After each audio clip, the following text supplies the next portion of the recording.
Good morning, Cherries fans, and welcome to this opposition preview show here on Up the Cherries in All Departments. Now, before I do welcome on my special guest, here's a little bit about our sponsors, Dental on the Banks.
To find out what they can do for you, visit dentalonthebanks.co.uk. So, of course, later on today, we have the visit from Brighton and Hove Albion, a side who sit in sixth, a side who, of course, was managed by Graham Potter at the start of the season until he left to take the ill-fated Chelsea job. In his place was De Zerbi, a manager who has done phenomenal. They've also got quite a lot of players who went to the World Cup, including one that actually won it and has really been an outstanding star for them. Now, to discuss this game, it is a pleasure to welcome on from the Musings, Damien Hills. Good morning, Damien. How are you doing, mate? Morning, mate. How are you? Yeah, very, very well. And thank you so much for joining us on this opposition preview show. No worries. So, of course, you're going to be on your way to Bournemouth later on for this 7:45 kickoff. Of course, we've recently picked up a little bit. Of course, that Villa game, we'll try and be quiet about that. Yep. But, of course, we've beaten Liverpool. We've also beaten Fulham as well. hmm How confident are Brighton fans going into this match against Bournemouth? I mean, personally, I was very confident until your recent pickup in form. Now, I'm honestly predicting a draw. Other fans I've spoke to have said it could be a banana skin, and we don't know what to expect, really. No, fair enough. And of course, the season, it's been a good season actually so far for Brighton. hmm At this moment in time, you do sit just behind Man United in sixth place. hmm Okay, the Champions League might be a little bit out of reach, 7 points behind. But you do have 3 games in hand on Tottenham, hmm 2 in hand on Manchester United. Um, it's not a foregone conclusion, is it really? No, and I think the important thing that some people actually forget is one of our next games is actually against Tottenham on Saturday. So if we win that, we're effectively in the driving seat. Yeah, yeah, definitely. And of course, Tottenham yesterday couldn't do us a favour and didn't beat Everton. So, They did us a um, favour. yeah, well, exactly. Everton did you guys a favour. But of course, at the start of the season, Graham Potter was in charge hmm and he decided to go to Chelsea. That's all ended quite badly. Um, what do you make of that? I'll take you back to the very start of it for me when he first left. And at first, I was like, I wish you well. You've done a lot for my club. I hope you do very well, blah, blah, blah. But then when he started decapitating the whole club, taking recruitment staff, not just the backroom staff, just literally decimating the club, I was like, I want you to fail. And I know that a lot of Brighton fans will disagree with me there, but I'm one of these old fashioned football fans. I like a little bit of loyalty. And Yeah. when he took Bruno, that felt like your ex leaving you to sleep with your best friend. No, fair enough. And Those was me how it felt. we felt the same, when Ryan Fraser was leaving and his, failure to actually play in those games after the return from COVID, probably did feel a little bit like that. Probably Yeah. not exactly, but, did feel a bit like that. But De Zerbi's come in and, has actually, it feels like he's propelled Brighton to the next level. And what do you think he's done differently to Potter? I mean, this is a very complex thing for me to answer. I actually believe this all started with Gus Poyet. Again, some Brighton fans might disagree with me because of the way Poyet left, but he put those initial building blocks in place, got us from League One, as you know, and Hmm. then it's gradually developed through every manager. But De Zerbi tactically is one of the best I've seen. I didn't know a lot about him until he came in, but I've started looking at videos and stuff of his tactics and the way he's so flexible and what he can get players to do for him is incredible. I mean, before Lallana's injury, he had Lallana playing like prime Modric at one point, Hmm. and you're like, how have you done that? Yeah, I think he's done an outstanding job. Some of the results he's got. Of course, he's got you into okay. Yeah, the quarterfinal was against Grimsby, but he's got you to the FA Cup semi-final. Day out Yeah, to Wembley. I'm sure you're going, Damien. You go to most of the games. of course I'm going, mate. Yeah, you know that. Yeah. Um, of course, it is going to be quite difficult because it's Manchester United in the semi-finals. But there's no reason why Brighton can't get through that in the first final in many, many, many years. Hmm. Exactly. This is a conversation I was having with friends of mine. Yes, we're going there for the day out, but we're not going to make the numbers up. We don't fear anybody anymore. We believe we could genuinely beat anybody. I mean, this year, although we lost to Man City, I actually went to the Etihad full of optimism, thinking we Hmm. could get something here. Not, oh, we're going to get tonked 4-5 nil like it was a couple of seasons ago.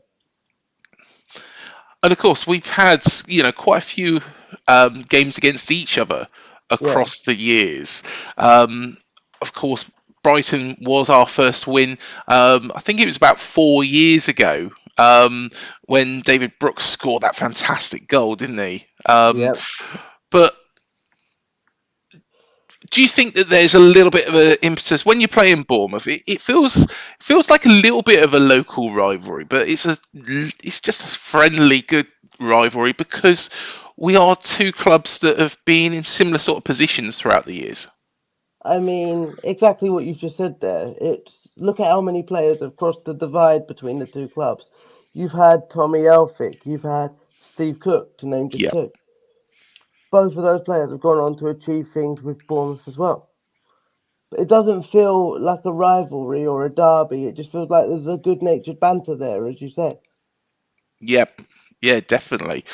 And I'm just looking at the transfer activity into Hmm. Brighton.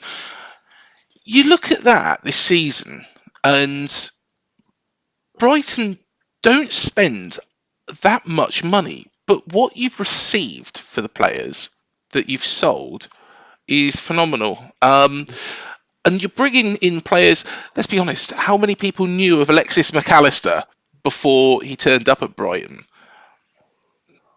It's weird. Like honestly, I had no idea about who he was when he turned up. And then you look at him now, and he's a World Cup winner. I mean, the way I describe our transfer policy is the football manager approach. We seem to be going to these random far flung lands, like with Caicedo, and picking up these little gems from Ecuador that nobody's heard of, and then turning them into world class stars. And you look at the transfers in, and you know they're not big names. Okay, Billy Gilmore. People knew a little bit about him I beforehand. wish I knew nothing about him. He's not done particularly well, has he? No, let's just say he's not my least favourite Brighton signing ever. Mhm. He's on the list. Yeah. That's all I'm going to say to be polite to him, because obviously I don't want to disrespect any player, because at the end of the day they are human beings. But Hmm. if it was my choice, he wouldn't be at the club beyond this summer. Yeah, no, that's fair enough. With regards to the signings and the players that did come in, is there anybody that has particularly stood out? Karu Mitoma from Japan. I don't know if how much you've seen of him. Oh, crikey, yeah, Matoma's brilliant. He is another level. Like when he turned up, I knew a little bit about him, obviously, because you read reports on international players, Hmm. but I didn't know what to expect at all. Then obviously you start looking at his loan spell that he had, stuff like that. You start paying more interest, and he really looks like he is going to be a world class footballer. And he was the player that, of course, scored the goal against us at the Amex to Hmm. beat us 1-0. What did you make of that game? Because it felt like at times we were the better side, but To be, go on, Craig. Sorry. it felt like at times we were the better side. But the thing is I think we defended too deep right at the end, and Brighton, picked us off. Fair play. I think what you did in that last 10 minutes worked. I mean, exactly as you said. For the majority of that game, you were probably the better side. We did not play great football. I mean, with no disrespect to Bournemouth, we seem to struggle against the sides we'd expect to beat, Hmm. looking at the squad. But then we play better against the high class teams, as you've seen what we did to Chelsea at home.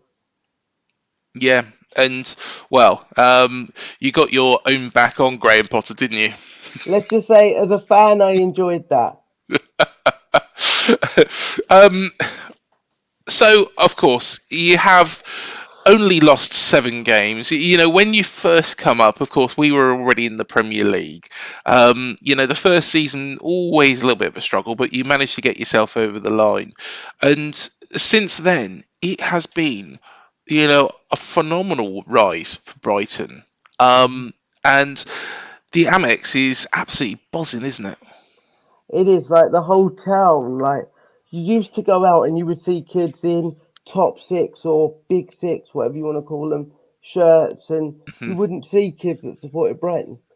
Now you get people with their kids in Brighton shirts, or people will see me in a Brighton shirt and they will just come and have a conversation and be like, I don't like football or I don't like Brighton, but your club are doing phenomenally well. Congratulations. Yeah, and you are doing outstanding. Um, do tell us about the rest of the team and the players that have really shone this season. Of course, we've spoken about Alexis McAllister, but it's not just him, is it? No, exactly. There's 11 players out there every game, obviously, but it's a squad game, isn't it? It's about the whole squad and the depth. Hmm. There's actually someone I'd like to give a shout out to within that squad that hasn't played a lot, but when he's been required, he's been absolutely phenomenal. And that is Jason Steele. I don't know how familiar you are with him, Yep. but he has been an absolute outstanding servant. He's hardly played, only played cup games and been phenomenal in those, as you can see from our run. And then also now he's been playing a few of the Premier League games. But when he wasn't playing, he just got his head down, grafted constantly, Hmm. model professional. Of course, it's the players like that that really gel things together. And to be fair, Steve Cook was a little bit like that. Even when he knew he was leaving Bournemouth, he just he was great to have around the changing room. And Macondes as well was another player who you could say was in that sort of mould. Of course, one player you did sell, which was I think it was coming, wasn't it? But Trossard. Um, how it seems like you've not really missed him, even though everybody expected you to do so. Exactly. Like people are probably going to get bored of me using the football manager sort of analogies again, but it's as if we instantly have a regen to replace them. As in Matoma just comes straight in, and Mm. you've seen again the form. And the Brightons, to be fair, that's what I think we need to aspire to. Brighton have got such a good um, scouting network, haven't they? And I mean, yeah, we have. But one thing that concerns me, which I'm just going to go into a little bit here, because obviously I don't want to yeah, go go off for it. too much because it's your show, is when Potter left, he took the heads of recruitment and stuff with him. Hmm. So it does concern me whether we will be able to continue that way of going now he's gone. Well, you never know, and I'm sure would Brighton fans accept maybe not Potter back, but would they accept some of his backroom staff returning to the Amex? I mean, if Ben Roberts was to come back, I would love him back because obviously he was part of the club as a player and you have that affinity to them, don't you? Yes. And certainly if the recruitment staff want to come back, I'll drive to London and get them myself. Yeah. Just looking as well at, of course, we had the World Cup mid-season. It was, Weird. crazy. It was weird, wasn't it? It was just crazy to have it in the middle of the year. But of course, you had a total of 8 players at the World Cup. Um, of course, Trossard was there. Robert Sanchez as well. He was for Spain. Lamptey for Ghana. Mitoma, as you mentioned, for Japan. Um, 3 players for Ecuador. And then, of Mhm. course, Alexis McAllister Of for course, yeah. Argentina. Um, I think, that really shows how far Brighton have come on. Oh, without a doubt, I agree with you. Like before, I would have been amazed if one Brighton player made the World Cup squad.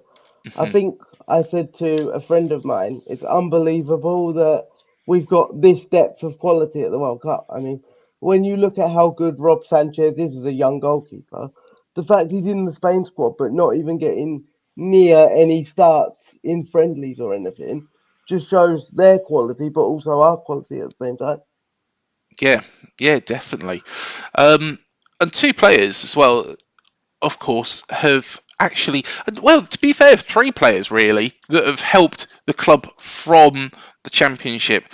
You've got Lewis Dunk still there, Solly Marsh, and Pascal Gross as well. Mm-hmm. And those 3 seem to be a bit of a spine of Brighton and ever present. Exactly. Like I think continuity in football is important, obviously, Mhm. like because you need that nucleus of a team that can gel together and be part of the we are together sort of mentality. I mean, Pascal's been with us since I can't remember what year now. He's been there a while. Mhm. And obviously Solly is a local boy, as is Donkey. Yeah. And Donkey's been with us since the League One days, hasn't he? As you remember, he was Yes. this long, gangly looking, and I was thinking, what have we got here? But now he's obviously a club legend. He's recently made 400 plus appearances for the club, Mhm. and he's going to get to lead us out at Wembley, and that's going to be obviously a proud moment for him, a proud moment for the family. Yeah. And you know, I really, really hope you do get to that final. I'd love you to go and win that. That would be amazing. Live out our dreams of winning at Wembley. That's it would be amazing. And of course, we mentioned Lallana as well. Of course, Lallana was originally from Bournemouth. He played for that lot down the M27. We don't Yeah. mention their name, but he's now a Brighton player, and he's a good model professional, isn't he? Oh, without a doubt. He's one of these players. People were saying to me, oh, when we signed him, why are we signing him? Because he's old, he's finished, he won't stay fit. And I said, what you've got to think of is one, the name and the revenue, which, although he's not a big superstar, you'll get people that remember his England days and want the name on the shirt and things like that for a star. Then Hmm. you've also got the model professional, as you say. Imagine what he can teach those young midfielders Yeah, just on and experience alone. I'm sure he will be, and he'll be just a great player man to have around the club. Exactly. Somebody who will, help bring players on. Who has been there, done that. Of course, his days at Liverpool as well. So yeah, fair play to him, and I'm sure he'll be vital. As Brighton. push for a European spot, but also an FA Cup win. It sounds crazy, doesn't it?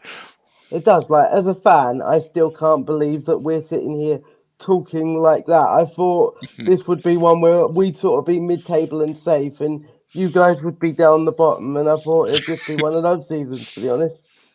Well, That yeah. is what I expected, like mid-table mediocrity kind of thing.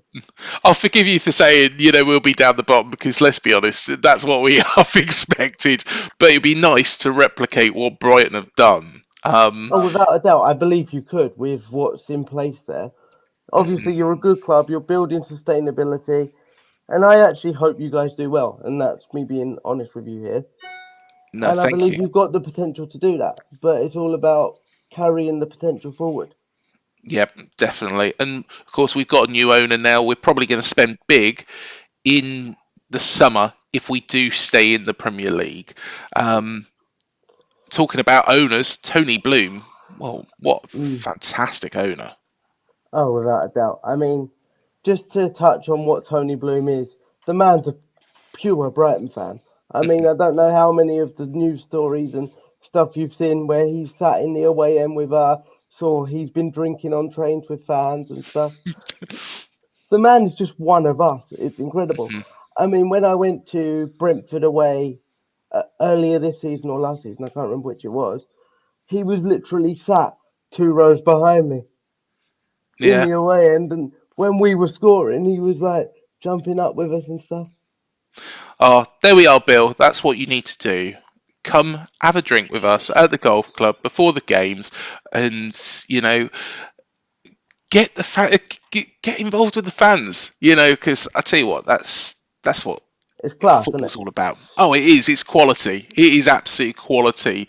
I mean, when you look at some of these other owners quickly in football, like Man City and stuff like that, people say to me, "Wouldn't you want the success?" And I say, "No, I wouldn't trade what we've got for what they've got." Mm, And I'm sure you understand that being a Bournemouth fan. You wouldn't trade for that instant success to lose that family feel, would you? well, exactly. And this is what concerns me about going to be, or going to a new stadium. The thing is Dean Court might be small. It might be, it might not be Premier League quality. It most definitely isn't. It most definitely isn't. But at the same time, what makes us different. Whereas, no doubt we will build a new stadium. But the one thing you can either do it the way Brighton have done it and keep it very family orientated and a very friendly club. Don't lose your roots, or you could go and do it like many other teams. Mm. Who completely go off the radar, lose connection with the fans. The fans get a bit disgruntled. The team start performing badly. Let's be fair. When Southampton opened St Mary's and moved from the Dell, that Hmm. I think they lost a bit of that. I think they lost a bit of what their club was all about. Um, so Oh, that's without a doubt. I mean, just touching on Southampton, being as you brought them up, yeah, that's one of the things that concern me. I don't want Brighton to go to the Southampton model where we start getting successful and then just ship all of our best assets out.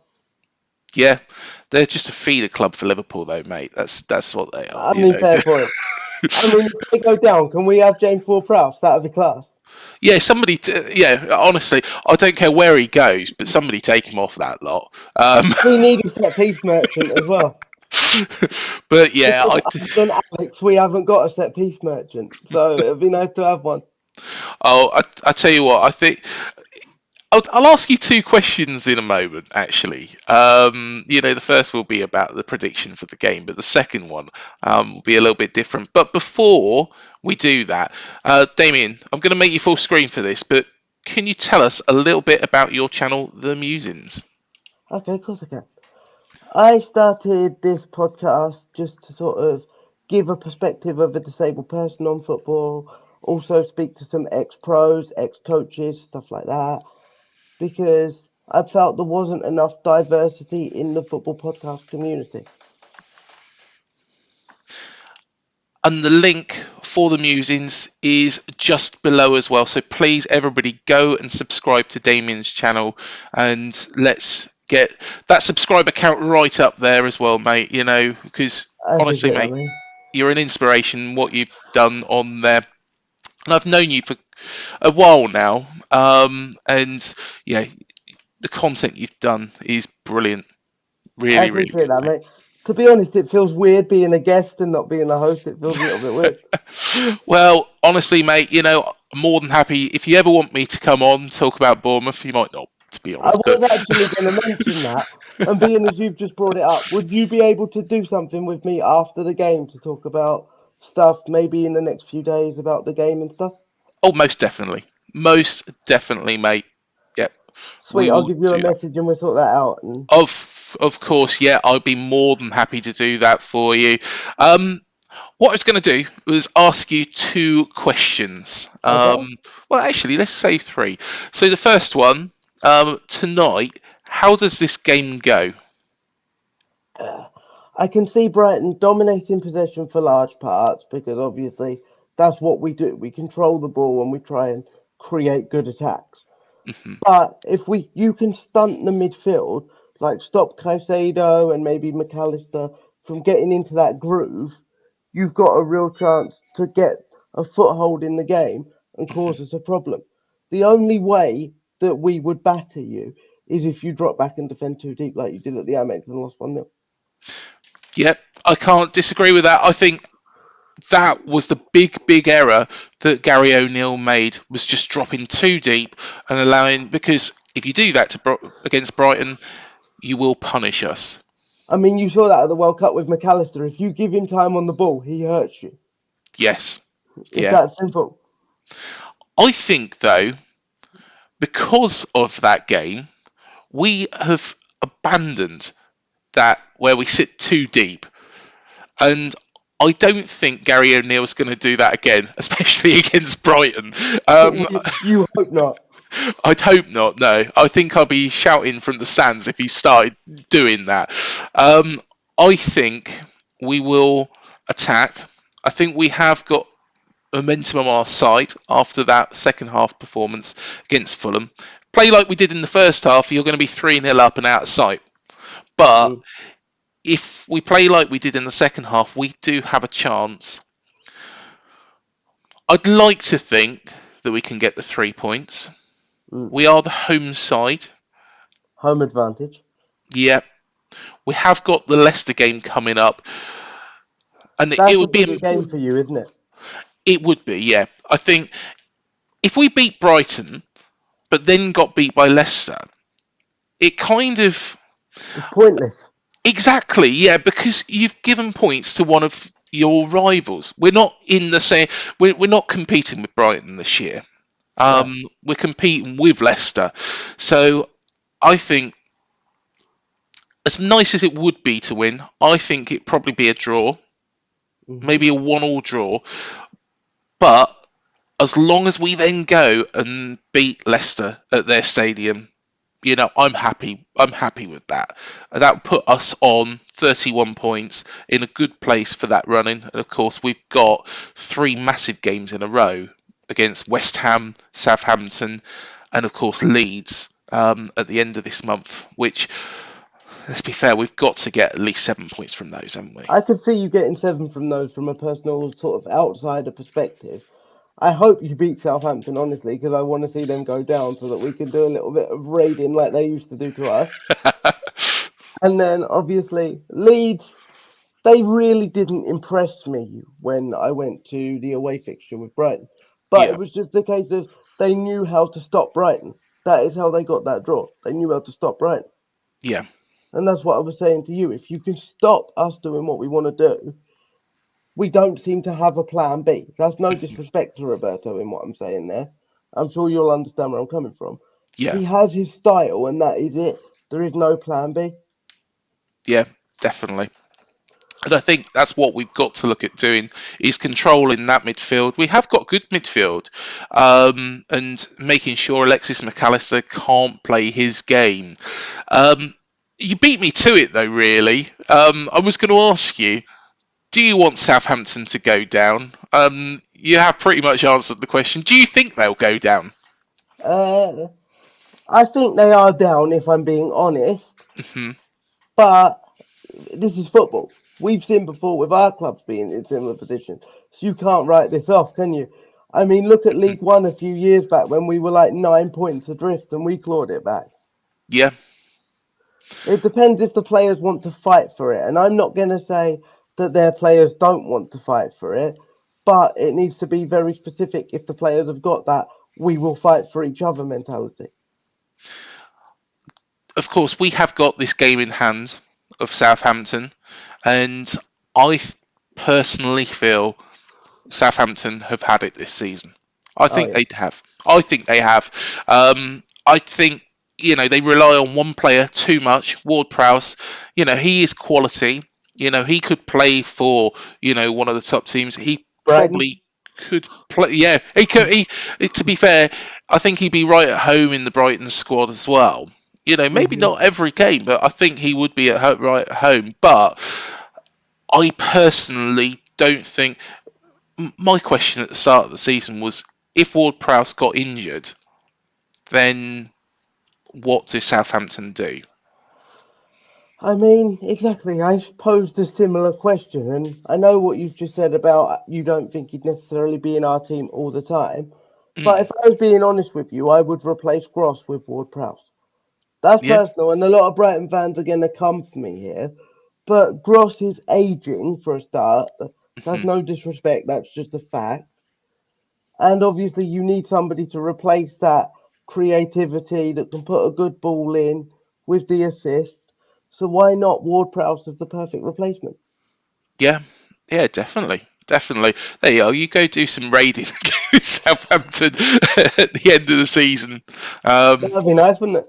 yeah, exactly. Yeah, we'll just sit there and laugh because of course, they've been taking players from Brighton and Bournemouth for years, and yeah, Dean Hammond was a fine example. yeah, exactly. So yeah, go and help yourself to them. I mean, to be honest, the only issue I have with Southampton, and I'm going to put this out there in case you do have any Saints fans watching, was back when we were in League One and we won and they refused to give us a guard of honour. That is Mm, the only reason. I'm not bitter about it, but it's just a case of respect. And like I said to you earlier, I'm a very old fashioned football fan. yeah, Like, I know guards of honour aren't mandatory, but it is just a respect thing, isn't it? it is. Yeah, it is. And Southampton should have done that back at the time. Um, you know, we'd hopefully expect it from them, but well, most definitely they probably It's wouldn't the with way they us. treated us as rivals. We're not even rivals. Like, with Mm, no disrespect, we don't care about them. We care about Palace. yeah, That is our rivalry. of course you beat Palace earlier on in the season as well, didn't you? Yep. I like the fact you're talking about that. That's a good Yeah. subject. Actually, let's cut into that. What was that like? Honestly, it was one of the most nerve-wracking and unenjoyable games of football I've ever watched Hmm. because I'm sure you understand those games where it's rivalry, derby, whatever you want to call it. There's always that little bit of nag in the back of your head, isn't there? Are we going to mess this up? Yeah, And obviously, with Solly March scoring so early, it was like, can we hold on? yeah. Of course, we had it against Southampton earlier on the season, but we lost that one. We shan't. I think we'll move on from that. Yeah, moving on. um, but final question, of course. Well, let's do two final questions. Do you think Bournemouth can stay up? Honestly, you weren't one of the three that I predicted to go down at the start. Okay. But given what I've seen, I reckon it's going to be a tough job for you guys, and that's not meant disrespectfully. So Hmm. if anyone takes that disrespectfully, I do apologise. But I just think there are three teams that are better than yourselves, and that's not being disrespectful in any way. But like Everton, for example, they showed that they want the fight.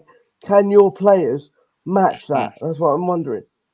Well, yeah, that is the question. Everton seem to always get out of it, don't they, as well? So, Then Sean Dyche as well. He's a master of those sort of things, isn't he? oh, he is. Yeah, he is. Um, the other question I was going to ask: where are Brighton going to finish? Are you going to finish in? It looks like European football. And what is that going to be like at the Amex? I mean, I'm going to break this down into a couple of parts to Hmm. answer it. Yeah, go Where for it. I think we're going to finish, I would say anywhere between sixth and fifth. So one of those two. Yeah.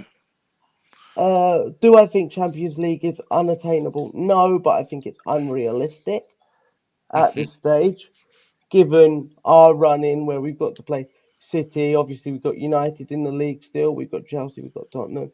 It's going to be a tough run. Hmm. So, going to the second part of what you said, what would European football be like at the Amex? Oh, it would be absolutely rocking. My only concern would be if too many day trippers get the tickets. Mm. That would be my concern, because that would damage the atmosphere.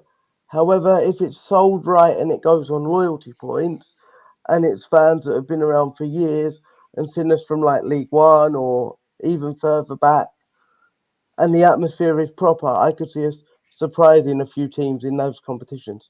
And that's not as a Brighton fan, I'm saying that, that's just a general, because obviously home atmosphere is important. We discussed this earlier, didn't we? Hmm.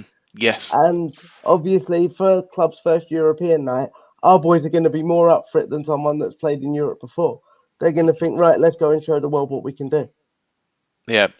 Well, Alexis McAllister and a lot of your players have got the experience on the world stage. So Exactly.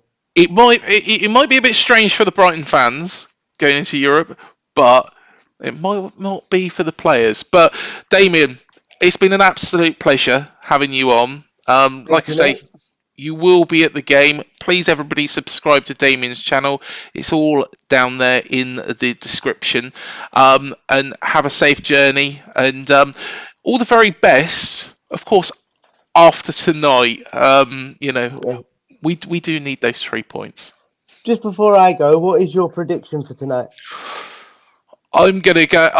I'm gonna go for a 1-1 draw You myself. sticking with that, yeah? Yeah, I'm gonna go for a 1-1 draw. I think it's going to be tough. Brighton have played well. I don't think we'll sit back today. Well, I hope not. I hope not.